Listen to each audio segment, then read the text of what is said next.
El Instituto Mexicano de la Radio presenta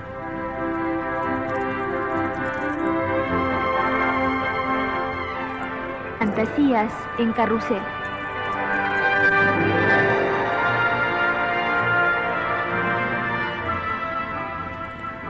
Un programa literario con Esfavila.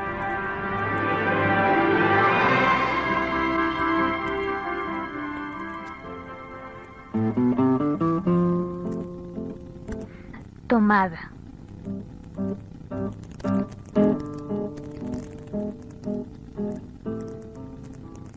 Nos gustaba la casa porque, aparte de esa y antigua, hoy las casas antiguas sucumben a la más ventajosa liquidación de sus materiales, guardaba los recuerdos de nuestros bisabuelos, el abuelo paterno, nuestros padres, infancia.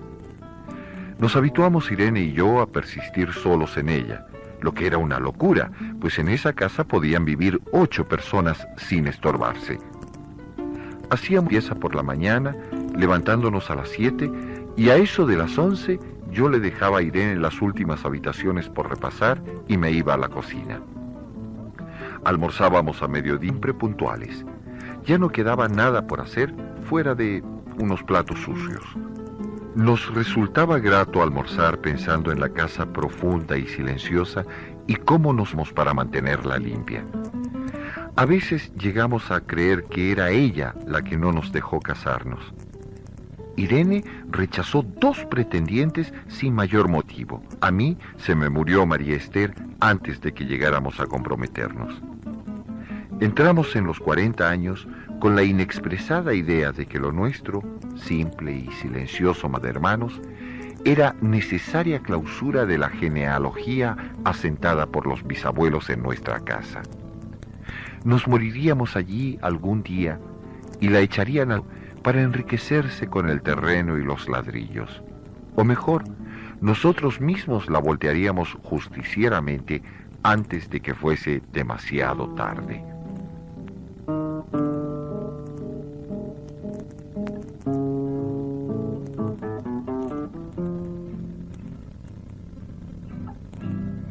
Bienvenidos a Fantasías en Carrusel. El programa de hoy estará dedicado a un cronopio, un habitante del breve e indescriptible espacio en el que hacen intersección la realidad y la imaginación.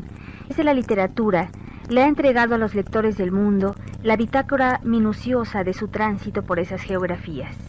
Julio Cortázar, miembro fundamental del llamado boom de la literatura latinoamericana, forjador de espacios y personajes, concatenador de conceptos y símbolos, saltimbanqui contador de cuentos luminosos, taumaturgo del lenguaje y prestidigitador, luchador político, diletante apasionado. Julio Cortázar puede reunir bajo su nombre cualquier epíteto sin hacer tambalear ni por un segundo la sólida estructura de su... Si, como dicen por ahí, un cuento debe ganar por nocaut al lector, entonces los cuentos de Cortázar triunfan por la vía del golpeo concienzudo, inteligente, producto de una estrada del clásico 1, 2, 3, al volado de derecha y al castigo a las zonas blandas con una constante y violenta sutileza, que no cesa hasta arrojarnos a la lona con un jab definitivo. Solo uno se repone hasta encontrarse en los preámbulos del round de la próxima historia. La influencia de Julio Cortázar en las generaciones que le precedieron es casi tan amplia como el número de escritores que en Rica hay en nuestros días, trabajando en la recreación de las manifestaciones cotidianas. René, ¿cómo estás? Hola Rosa Marta, buenas noches. Yo quisiera preguntarte, ¿qué es lo que más te impresiona la obra de Julio Cortázar? Si son sus temas, o la estructura, o el estilo de su obra. Es difícil contestar esta pregunta porque es un escritor complejo, ambicioso, y que tanto en cuento como en novela tuvo notables aciertos. Yo personalmente lo prefiero como cuentista, creo que es lo que me ha impresionado más. Cuentos como El Perseguidor, Las Armas Secretas, Casa Tomada, que estamos escuchando, Axolotl, La Autopista Sur, o Las Babas del Diablo, que dio origen a la película de Antonioni Blob. Son cuentos de una perfección enorme, de una perfección realmente notable. Y del otro lado, las novelas, como Los Premios, o como Novela o El Libro de Manuel, son definitivamente libros de tipo experimental.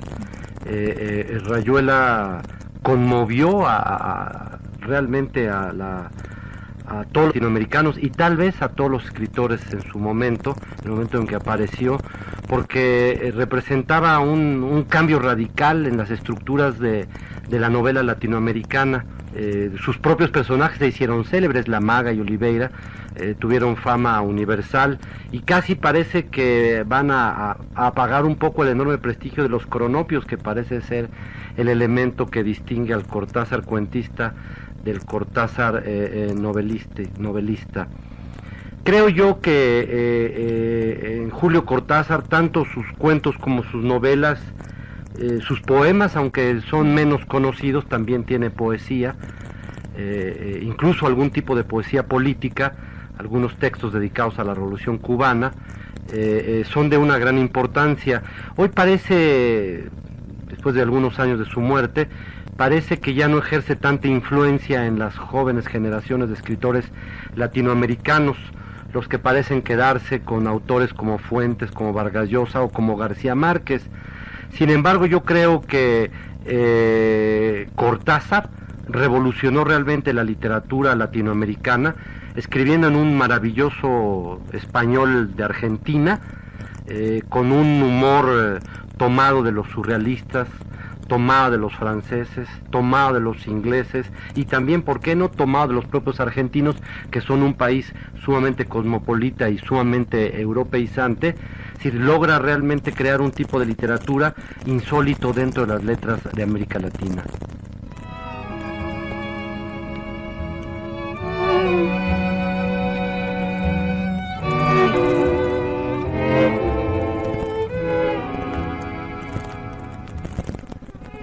Irene era una chica nacida para no molestar a nadie.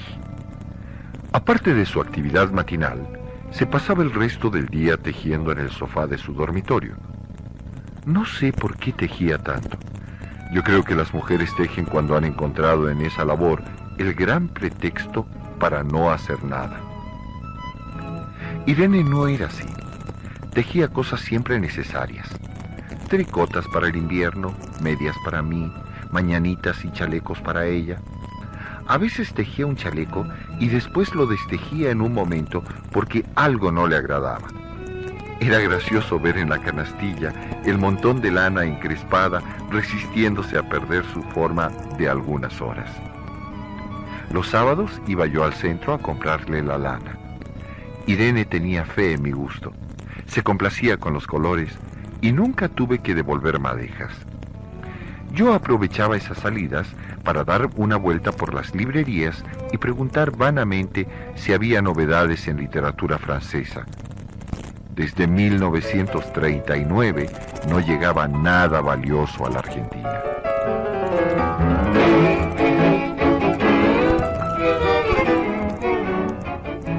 Oye, René, en una revista española se afirma que para que el llamado boom pudiera generarse, tuvieron que darse 5 coincidencias fundamentales: la aparición de autores de calidad estelar, la habilidad publicitaria de editores como Carlos Barral y Porrúa, el ascenso de un mercado lector de clases universitarias en América y, por último, el interés que en los 60 despertó la Revolución Cubana y el convulsionado estado de Latinoamérica. ¿Podrías explicarnos algunos de estos puntos? Sí, desde luego, creo que todo esto se conjunta para propiciar el boom, pero indudablemente que son autores en primera instancia de una gran calidad. Todos los autores del boom, que generacionalmente muchos no tienen que ver unos con otros, son desde luego todos de una altísima calidad, pero no solo eso, realmente es una década que muchos han llamado la década prodigiosa, en donde hay otros elementos de tipo internacional. Nosotros no podemos de ninguna manera dejar de lado la guerra de Vietnam. La guerra de Vietnam va a convulsionar y va a marcar, junto con la Revolución Cubana, es decir, prácticamente todas las actividades políticas de esta década. Incluso también podríamos decir que la lucha de los negros en Estados Unidos, el Black Panther, el Black Power, toda la lucha que un gran número de negros da en las universidades norteamericanas y también en los guetos, en las calles, en todas las ciudades de los Estados Unidos. Entonces hay toda una serie de cambios, de transformaciones francamente interesantes que no se han vuelto a dar en ninguna parte del mundo. Recordemos que el 68 es un año internacional, no es un fenómeno de México, es algo que ocurre en China, que ocurre en Checoslovaquia, que ocurre en Estados Unidos y desde luego en Francia, la Francia en donde vive Julio Cortázar, de tal manera que hay una serie de elementos más que se conjuntan con los que has mencionado para crear este boom de la literatura latinoamericana. Creo yo que valdría la pena precisar o insistir tal vez en que la Revolución Cubana en este sentido juega un papel muy importante, no solo de rescate, sino también de desarrollo de la literatura mexicana, argentina, colombiana, peruana, es decir, de toda la América Latina, porque crea en La Habana, en la Casa de las Américas, y desde ahí se estimula muchísimo a la literatura. Es decir, yo creo que el boom en sus momentos estelares va muy muy ligado a la Revolución Cubana. Es decir, después de la declinación de la misma Revolución Cubana se siente y el boom también va desapareciendo. No solo eso, sino como hemos visto en otros programas, hay una ruptura entre el boom o algunos de los miembros del boom con la Revolución Cubana. Pero desde luego no dejemos de lado lo que yo había citado también antes, es decir, la guerra de Vietnam, elementos políticos importantes, como también lo fue la muerte de Ernesto Guevara.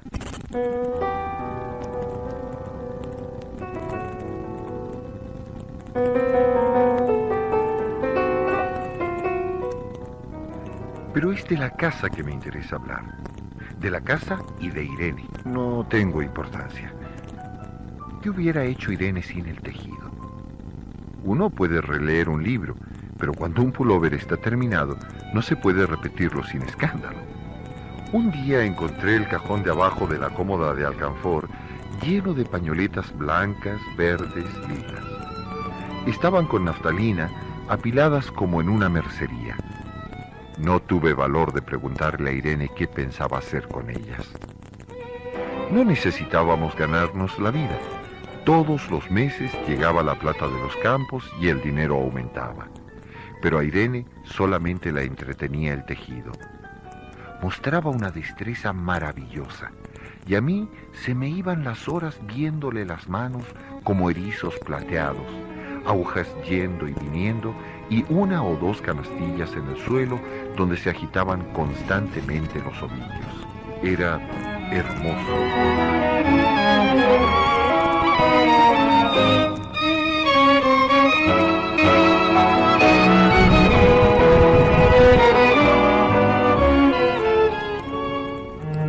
René, ¿no te parece curioso que Cortázar, al igual que Borges, Fuentes y Octavio Paz, hayan vivido muchos años fuera de sus países de origen para formarse y realizar su obra? ¿Sería este, tú crees, un requisito indispensable para conformar lo que sería un escritor cosmopolita? No creo, no es un requisito. Un escritor como Vargas Llosa, que también ha vivido muchísimo tiempo fuera de su país, que escribió tal vez algunas de las novelas más importantes estando en Europa, es profundamente peruano, es profundamente latinoamericano. Entonces, bueno, pues esto dependerá de qué características pueda tener. Bioy Casares es un hombre que, pienso yo, ha vivido mucho más tiempo en Argentina y es un autor sumamente cosmopolita. Yo creo que lo mismo ocurre con Sábato. Esto es algo distinto en cada caso. La mayor parte de la obra de Octavio Paz no es una obra cosmopolita, es una obra de análisis o de reflexión de cierta conducta filosófica sobre lo mexicano. No es lo esencial en Cortázar, pero es un autor también profundamente argentino. Esto es muy curioso porque Cortázar nace en Bruselas en 1914, regresa a Europa, vive muchos años, prácticamente, pues no sé exactamente cuántos, pero muchísimos, y muere siendo francés de nacionalidad. ¿Sí? Le dan la nacionalidad francesa y a mí me parece que es un escritor profundamente argentino. Ahora, el caso de Argentina es distinto. Argentina es un país muy cosmopolita y con una enorme influencia de la cultura europea, de tal manera que si Cortázar no hubiera salido, si Borges no hubiera salido, de todos modos habrían hecho obras con esta característica, con este elemento de cosmopolitismo, que es un elemento también discutible. Es discutible porque pese al cosmopolitismo de Cortázar, predomina esta presencia del autor latinoamericano, del autor que maneja a veces hasta el propio lunfardo, es decir, la jerga argentina de los barrios bajos. Entonces, bueno, pues no sé si esto sea una respuesta a tu pregunta, pero desde luego creo yo que el caso de Cortázar es más peculiar. Por ejemplo, en cuanto a su actitud en relación a Estados Unidos, fue un crítico demoledor de la política norteamericana. Él concedió una entrevista muy famosa a la revista Life, en donde hace una crítica severa a los Estados Unidos, al imperialismo norteamericano, al cerco que le han tendido a los norteamericanos, a los cubanos, a la guerra de Vietnam. Sin embargo, en sus libros, este fenómeno se ve mucho más diluido. El compromiso político de Cortázar, que es muy profundo, que quizás es el más severo de todos los integrantes del boom, no es obvio, no es evidente. Entonces yo creo que es más bien un escritor complejo, que tiene pues todos los elementos que estamos señalando de alguna manera.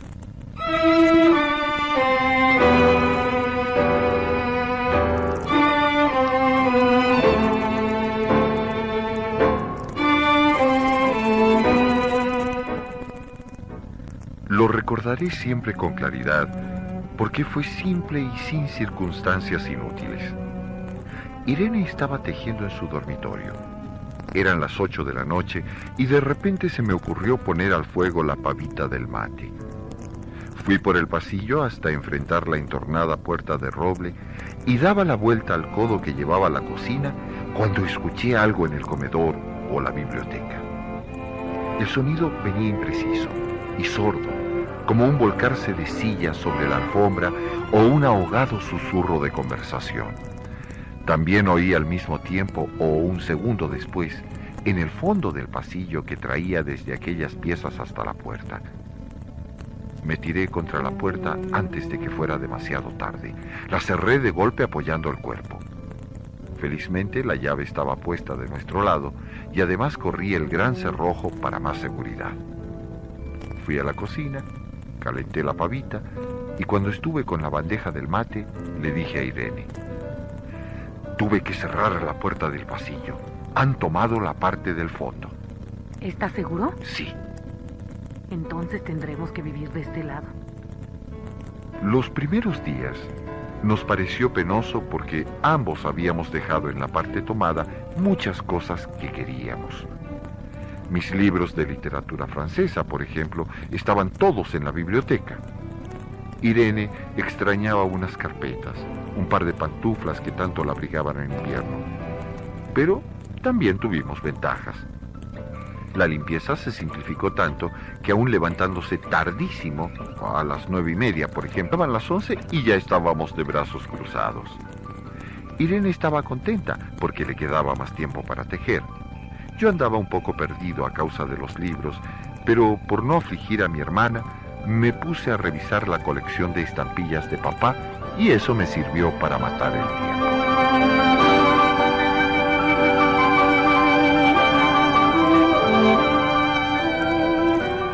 René, para Cortázar, según dice en una entrevista de Ernesto González Bermejo, la escritura es un ejercicio lúdico. Es el juego como algo que tiene su importancia, su sistema de valores y que puede darle plenitud a quien lo ejerce. ¿Cuál es tu opinión al respecto? Bueno, pues igual esta es una opinión de Cortázar, es una opinión que refleja desde luego su actitud ante la literatura, su modo de vivir la literatura.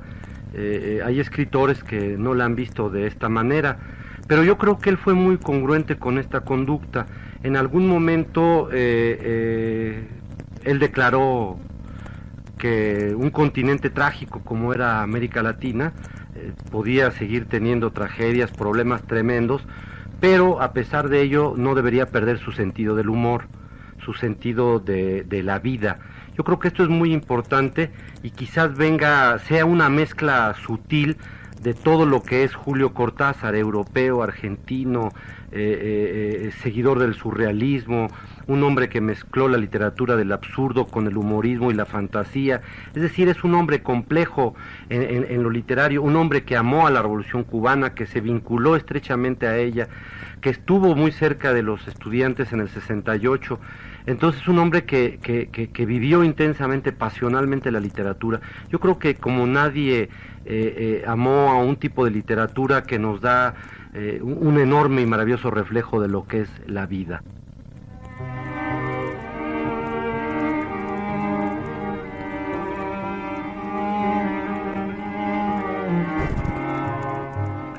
Cuando Irene soñaba en alta voz, yo me desvelaba enseguida. Nunca pude habituarme a esa su voz de estatua o papagayo, voz que viene de los sueños y no de la garganta. Irene decía que mis sueños consistían en grandes sacudones que a veces hacían caer el cobertor. Nuestros dormitorios tenían el living de por medio, pero de noche se escuchaba cualquier cosa en la casa. Nos oíamos respirar, toser, presentíamos el ademán que conduce a la llave del velador, los mutuos y frecuentes insomnios. Aparte de eso, todo estaba callado en la casa. De día eran los rumores domésticos. La puerta de roble, creo haberlo dicho, era maciza. En la cocina y el baño que quedaban tocando la parte tomada, nos poníamos a hablar en voz alta o Irene cantaba canciones de cuna. En una cocina hay demasiado ruido de loza y vidrios para que otros sonidos irrumpan en ella. Muy pocas veces permitíamos allí el silencio, pero cuando tornábamos a los dos dormitorios y al living, entonces la casa se ponía callada y a media luz. Hasta pisábamos más despacio para no molestarnos. Yo creo que era por eso que de noche, cuando Irene empezaba a soñar en alta voz, me desvelaba enseguida.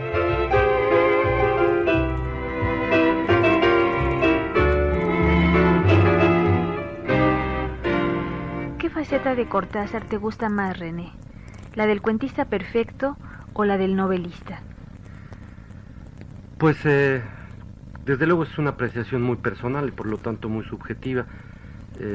Sus novelas me impresionaron mucho, me impresionó muchísimo los premios, pero me impresionó mucho más, como a toda mi generación y tal vez a todos los escritores de esa época, a Rayuela. Yo creo que Rayuela es una novela aún ahora francamente interesante. No la he vuelto a leer, pero pienso, o por lo menos la recuerdo como algo realmente experimental y fascinante. Sin embargo, yo me quedaría con el cuentista. A mí el cuentista Cortázar me entusiasma, me parece que son textos en efecto perfectos, de un enorme cuidado estilístico, de una gran inteligencia y de una fantasía que a mí me llama mucho la atención. Pero además recordemos que Cortázar teoriza sobre el cuento, no sobre la novela. Él tiene un texto precioso, muy lindo, que publicó en Cuba, que se llama Paseo por el cuento, justamente en donde aparece la frase una de las frases con la que iniciamos el programa, en donde él dice: al lector el novelista lo tiene que vencer por puntos y el cuento por nocaut. Es una frase que Cortázar hizo famoso. Y en este texto, Paseo por el cuento, él habla ampliamente de lo que debe ser un cuento, cómo se escribe y cómo los escribe él. Creo que fue un lector de cuentos extraordinario, y tampoco dejemos de lado que es el gran traductor al español Edgar Allan Poe. Entonces esto le da tal vez una gran perfección en el cuento. Yo no sé qué es lo que vaya a sobrevivir de Cortázar al paso del tiempo, si sus novelas o ciertas novelas, algunos textos, algunos poemas, pero yo creo que sus cuentos definitivamente sí ya tienen un lugar dentro de la gran literatura universal.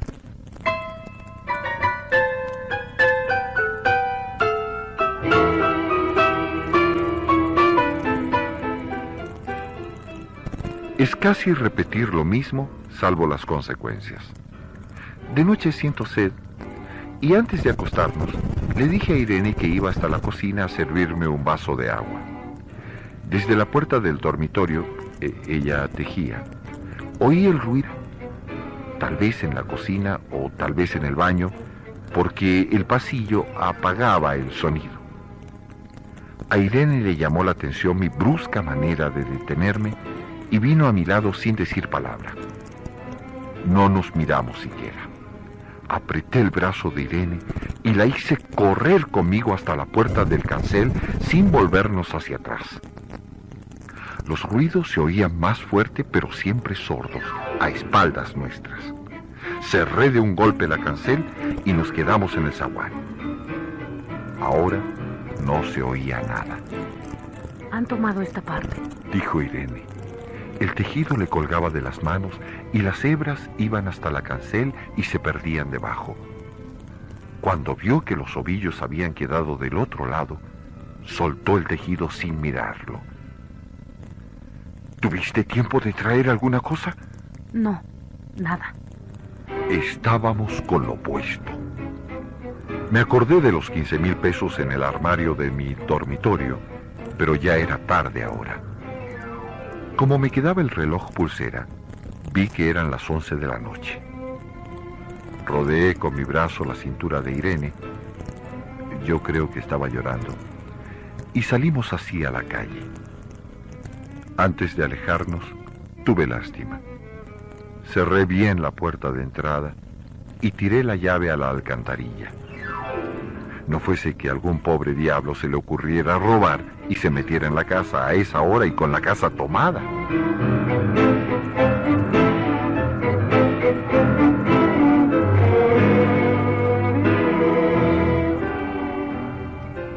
¿Cuál es tu visión del Cortázar político, René?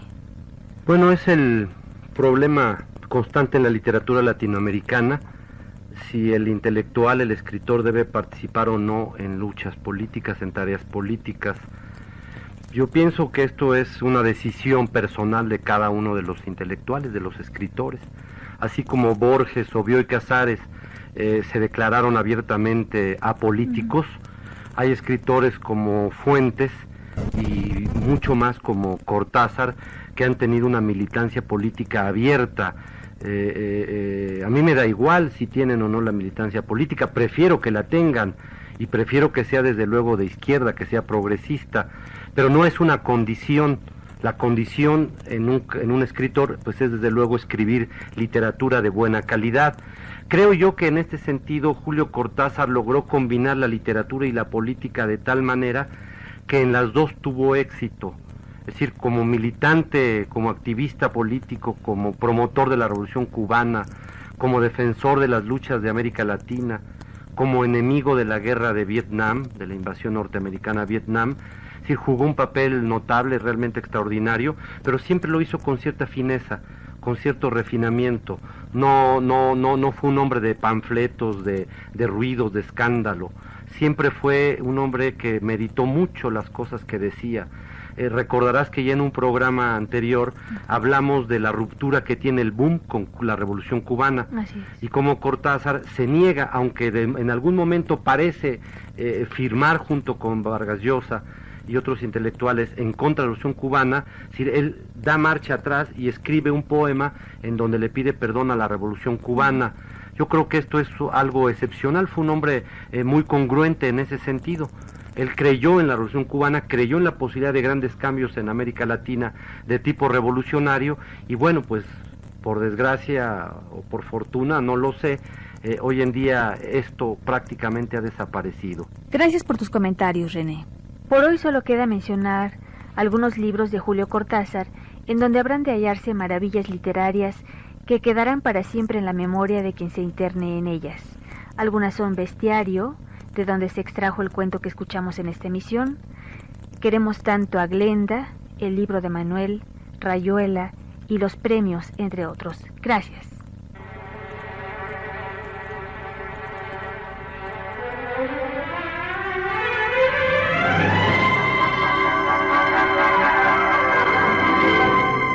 El Instituto Mexicano de la Radio presentó